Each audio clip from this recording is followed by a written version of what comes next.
So the big question is, can you use bonds to become rich? Can you use them to become wealthy? There's a couple of ways of approaching this. What I've done is I've put together a spreadsheet here. Now, this has made some fairly heroic assumptions in places, but let me walk you through it.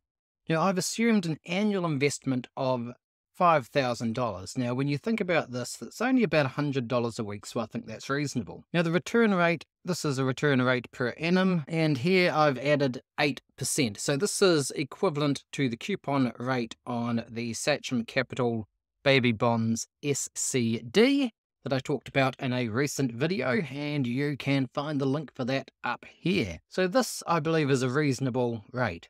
Now, there's a couple of major points here. This does not include the impact of taxes, and it does not include the impact of inflation. So, with that, I've got down here 30 years. In the first column, I look at the total value of the investment. I look at the annual income, and here I've also got an income calculated at 5% of this value here. Now that becomes more relevant, say, at the end of 30 years, for example. We might want to just put it into a low-risk 5% yield and investment, giving us a sort of a final value that we can live on. Now, if we look at this here, then an 8% return, such as we find with the SCD baby bonds, it is not really enough by itself to retire on. It's not enough really to get rich, even after 30 years, say from the age of 30 to a retirement of 36. It's going to get us to a point where investing $5,000 a year, which by no means I think is a huge sum, it's going to get us to $500,000, which at 5% will give us about $28,000. So not really a solution here. But there are other things that we can do. Now, for example, because of the capital appreciation of the bonds that we looked at in SCD, we could look at the return rate here of 11%. Now, this is another challenge here in terms of the assumptions, because it's not 11% in cash. It's 11% yield to maturity. So that includes capital appreciation as well as the cash that's being paid out. But if we look at this down here now, instead of 500,000, we're pushing $1 million. So it creates substantially more income for us. But what? We don't want to make that assumption. What if we leave this return rate at 8%? What about leverage? We could use 1.5 times leverage. Now what this means is essentially we can use a margin account. Now that would, instead of 8%, it would boost it to about 12%. And realistically though, we might use 2 times leverage, and that 8% coupon rate essentially becomes 12%, because you're not just doubling it, but you also then have to think about the margin costs, your interest costs of borrowing that money to make that investment.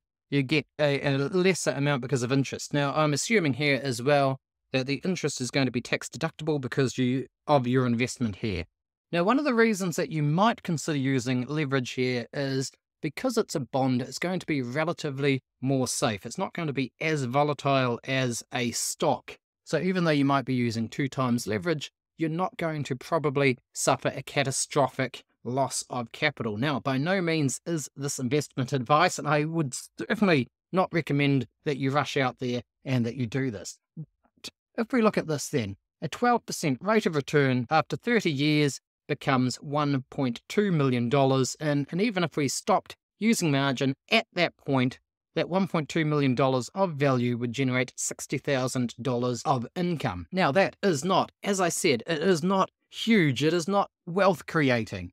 But if you combine that with a rate of a $10,000 investment per year, so doubling that, so $200 per week, which I believe is very manageable, and we keep this return rate at 12%, now we're talking.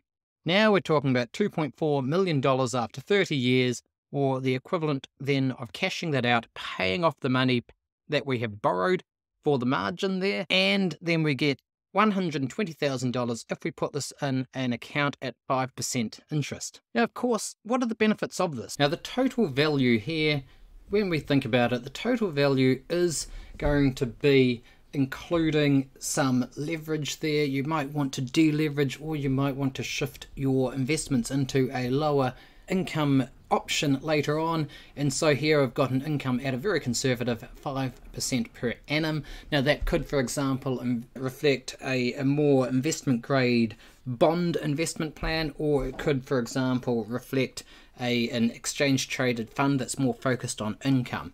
Either way, it gives us a very conservative look at taking this total value here and then giving us a better income value here. Because we're investing in bonds, we're not going to see this value, this total value, fluctuate too much.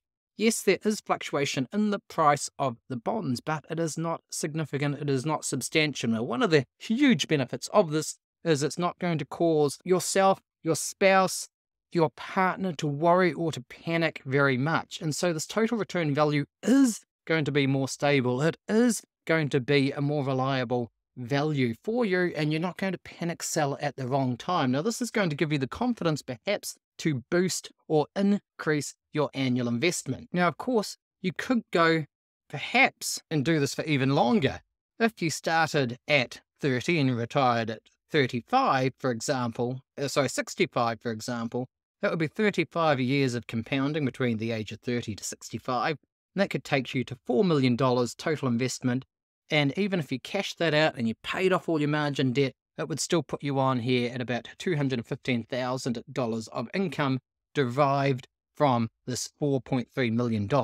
Now, if you took this to an extreme case and you assume that you were doing this from, say, 20 years of age through to 65 years of age, then you're talking about 45 years of compounding, and this would indeed be an incredibly powerful compounder here for you.